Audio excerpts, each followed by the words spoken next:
Hi, this is Deborah Atkinson with Flipping 50, and I'm here to show you the blood flow restriction method, what's also called KATSU, or occlusion, or vascular restriction training.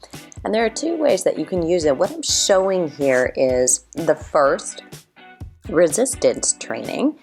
And I'm doing this in my lower body. The exercise I selected is using unilateral work. That means doing one leg at a time. And the reason being is that makes body weight that much more valuable. You will truly be able to reach fatigue. Now, if you're just starting out, squats using both legs at the same time may also be very appropriate for you. A couple things I want to point out about technique, and the exercise I'm showing here is my knee is over my heel, not further beyond it. So the stress is in my upper leg, quadricep, slightly on the hamstring in certain parts, and then in the glute. So it's not going forward to the knee. So it's important your weight's on your heel primarily, not on your toes in this exercise.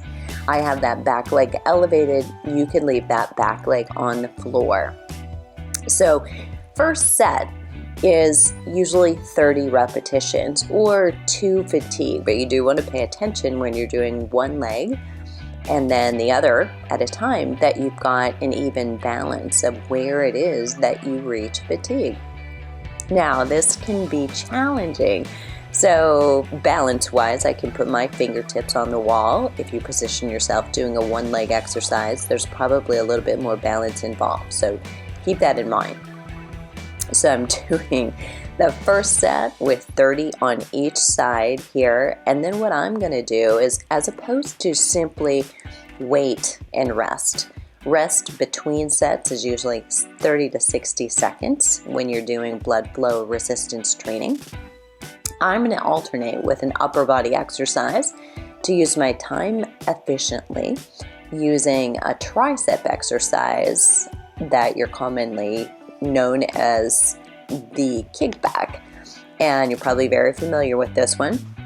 But notice I've got fairly light weights. Now, if you're just starting out, 2 or 3 pounds may be plenty, and you may not want to put anything in your hands. Simply moving the arms back and imagining resistance could also be enough for you if you're just getting started with resistance exercise. Because remember, the first goal of any exercise is to enjoy it enough that you want to repeat it.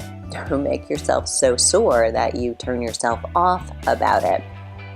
So with the restriction, the blood flow restriction, your bands are going to be at about a 7 out of a 10 in terms of tension. So imagine what that is. 10 would be just so very difficult that you can't actually repeat it, that you can't do very many repetitions, and it's very uncomfortable. And when things are that uncomfortable, we tend not to want to repeat them. So remember, your goal is to want to do this again on a regular basis. So although we want you to reach fatigue, we want to get you there at about 15. And it's always plus or minus a few repetitions is okay. So 7 to 10, and if you're really not reaching that point, you'll know it. You'll get to the required number of repetitions, 30 on your first set, and then you're going to do 3 more sets after that, each of about 15 repetitions. That's the original research protocol.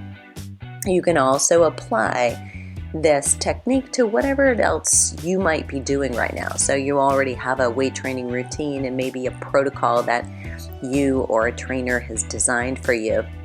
There's no reason why you couldn't use the blood flow bands doing what you're already doing. You may be watching and you may be doing Pilates exercise. You might be using a reformer or doing mat work. Could you use the bands for those? Yes, you could. Now, are you going to have exactly proven results similar to what's used in studies? If you tweak a proven program, it's no longer proven, but there is probably going to be a little advantage if it's already light resistance exercise. There's an advantage of you using the bands. So I wouldn't completely just decide, no, I'm not going to do that. Start by applying it to something you're already doing. Then you're creating habit. You may feel like you then see results and be inclined to try to apply it to something else. So that would be my recommendation. So you're just watching me here go back and forth between the elevated lunge or one-legged squat and do my consecutive sets, and the tricep kickback. So when you do an upper body and lower body exercise like that, it makes good effective and efficient use of your time. So I'm now getting an upper body and a lower body exercise in about 10 to 12 minutes. Whereas if I were just waiting, standing around in between, I'm not really getting too much benefit. You could do the same thing by doing one body part and a core exercise and alternating those, for instance. But I wouldn't recommend doing 2 upper body exercises back to back. For instance, a chest press and a bent over row, or the tricep kickback and a bicep curl, because that's not going to give your limb the opportunity to rest. It's going to be using the same body part. So think about that consciously. And if you need a little help, reach out for support. You'll find me at flipping50.com, and I'll share that a little later. As you watch this video for the second time, notice I'm just going through it as if I'm doing it with you, and you may actually just want to do it with me as opposed to watch it. A couple things on form that I'll clue you in if you are doing it or planning to. In both instances, so here also my weight is on my heels, and notice that I'm sticking my bum out, have a slight arch in my lower back. And as opposed to the error many people will make is that they're rounded in their lower back, and that would be when the pressure and the tension may actually be going to the lower back. So you want to be turning your core on while you're in those positions for the kickback. And it's important that your elbow is high on those. So here, get yourself into good alignment. If there's any pressure on the knee, the most likely source of that pressure is that your knee is jetting too far forward. And you notice when I'm in the down position here, my knee goes over my toe. And mechanically, you really need to experience that. In an everyday living, we do. But be sure that you're shifting your weight back slightly further as a first attempt to relieve that if there's undue pain or discomfort at your knee.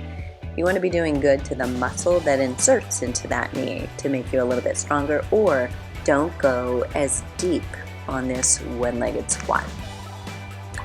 And work on the pressure and the power with a little speed coming up. So you'll go slowly down and push to the top. And you can see I start doing that here at the end when it gets a little more interesting. And then you release when you're done. You can release those bands on the lower body. General recommendations suggest you keep the bands on for about 15 to 20 minutes maximum. And that's the shorter time range for the upper body, smaller limb, so you're occluding or restricting that vascular circulation in a greater way, and lower body can tolerate a little bit more time, 15 to 20 minutes, and you can go for the longer range. So that's resistance training, but you can also use blood flow restriction in light aerobic activity. So if you're used to taking the dog around the block for a walk, you can put the blood flow restriction band on and walk around the block. And again, 7 out of 10, there are no changes in the how you put the bands on, so you'll tighten them up. The bands I'm using have Velcro on them, and if you're curious about which ones I've got, you can go to flipping50.com/resources, and you'll see those there. I have a set for the lower body and the upper body, and they're secured with Velcro. You'll also find some have clips, but I find those a little bit harder to manage and keep at the right tension. So here I'm just doing some home exercise on an exercise bicycle, another option that may be accessible. And this could be a stationary bicycle at a gym or at home. It could be your Peloton, but you're not doing intense intense intervals here. It's simply light activity for about 20 minutes. Very light resistance is what I've got. If that helps and you want more, you'll find me at flipping50.com.